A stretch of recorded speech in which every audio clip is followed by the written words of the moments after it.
Баршаңызға сәлем. Бүгін мен сіздерге осындай керемет болып шығатын сметаник пирогтың рецебімен бөлісемін. Бір жасағаннан әдемі болып шығатын пирогтың рецебін сіздерге ұсынбақшымын. Балалар да жақсы көреді, өзіміз де жақсы көріп шай ішеміз. Ол үшін бізге ыдысқа 300 грамм ұнды, 300 грамм ұн мен 150 грамм сармайды жақсылап араластырып крошка жасап аламыз.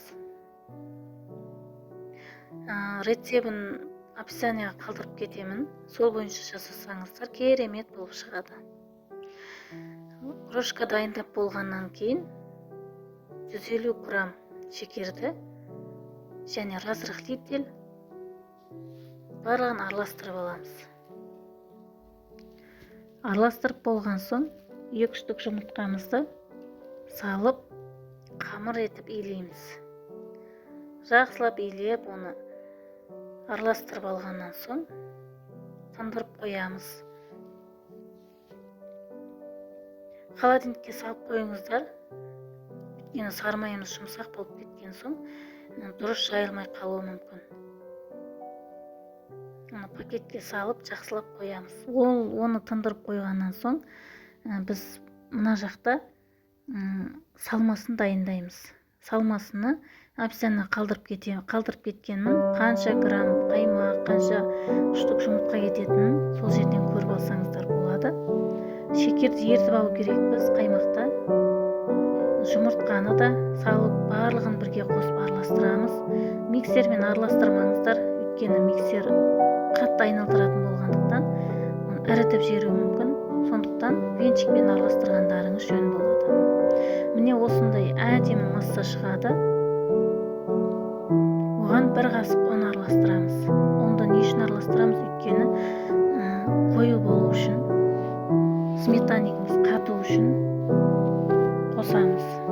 Оны да жақсылап бір келкі болғанша араластырамыз. Біз холодильникте дайын болған қамырымызды осылай жайып аламыз. Сіздерге лайфхак деп қояйын да. Осындай пергамент қағазды қамырдың бетіне төсесеңіздер, оңай жайылады. Бір тегіс қып жайып алып,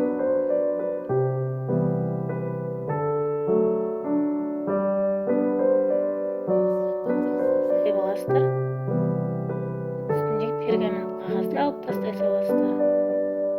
Содан осындай домалақ формаларыңыз болса, осындай домалақ форманы үстіне қойып, шет-шетіндегілерін бортик жасаймыз жан-жағына. Егер де бұндай форма болмаса, кәдімгі табаларыңызға істей берсеңіздер болады. Осылай бортик жасап болғаннан соң жақсылап тегістеп аламыз. Осындай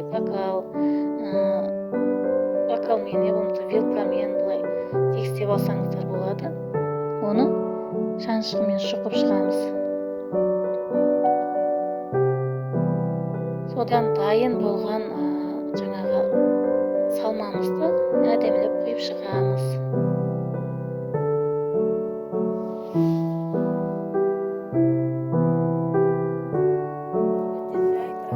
Пісіресіздер, әркімнің печкасы әртүрлі болғандықтан әртүрлі градуста пісіреді. Мен өзім 150 градуста пісіремін.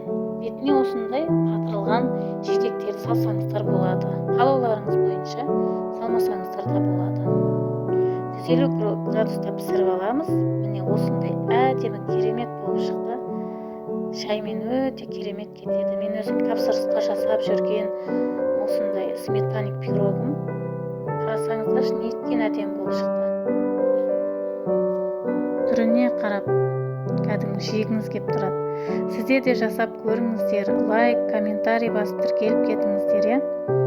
Баршаңызға рахмет.